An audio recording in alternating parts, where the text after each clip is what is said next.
microphone in. Thanks. So my name is Brittany Childs. I'm a third year at OUH-Com.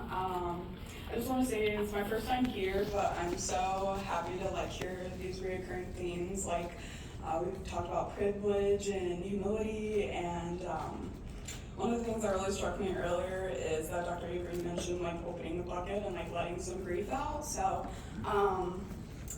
there will be some grief in my poetry, but it's been eye-opening to just be in this space. So I will share with you my poetry, but I do want to just give us a preface.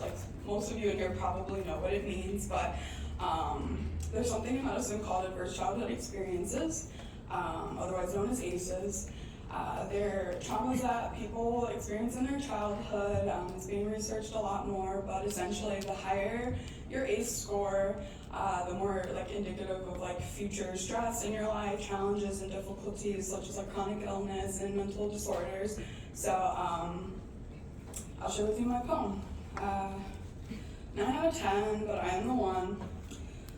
9 out of 10, that's my ACE score, my first diagnosis. Then bipolar disorder at 13, PTSD at 19.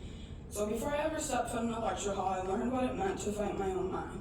To wrestle with the reality that fractured and rewrote itself, to survive in a world where people told me that people like me don't belong. But in medicine, words matter. So when my professor labeled me blathering in my first year of medical school, it wasn't just an observation, it was a dismissal. A way of saying I talk too much, ramble too long, fill the air with words as if he's just waiting for me to run out of breath.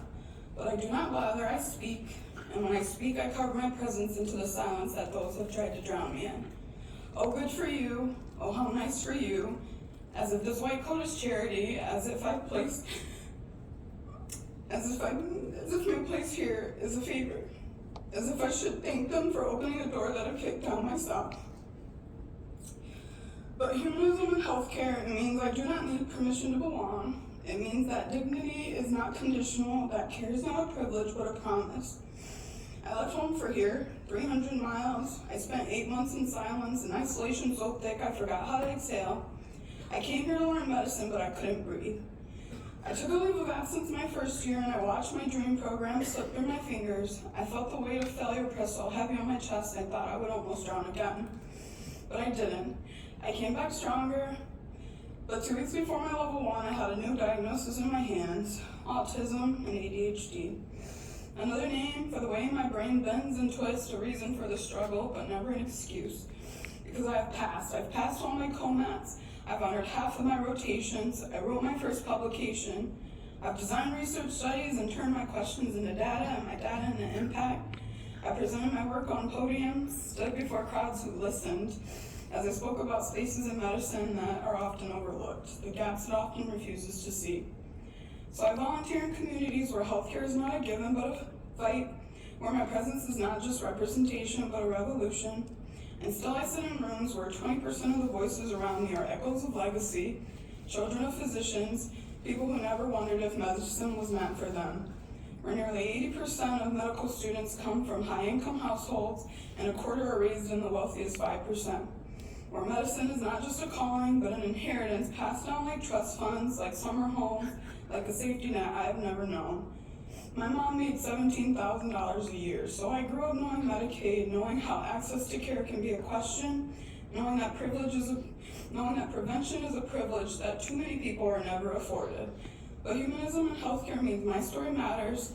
It means that my presence in this space is not an anomaly, but a necessity. Still, I stand in a system so rigid, I had to write a petition to force it to bend, to carve space where there was none, all while I watched a family member's life unravel. I saw bipolar disorder turn another life upside down, and I know I could be one breath away from the same storm.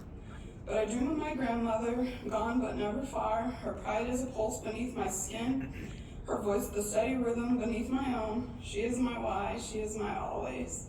9 out of 10, but I am the one. The one who speaks, who stays, who survives, the one who learns, who leads, who builds, the one who believes humanism isn't just a philosophy, but the foundation of healing, because medicine isn't just science, it's presence, it's kindness, it's trust, it's seeing the patient before the diagnosis, the person before the chart.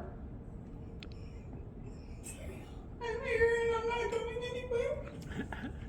Right on.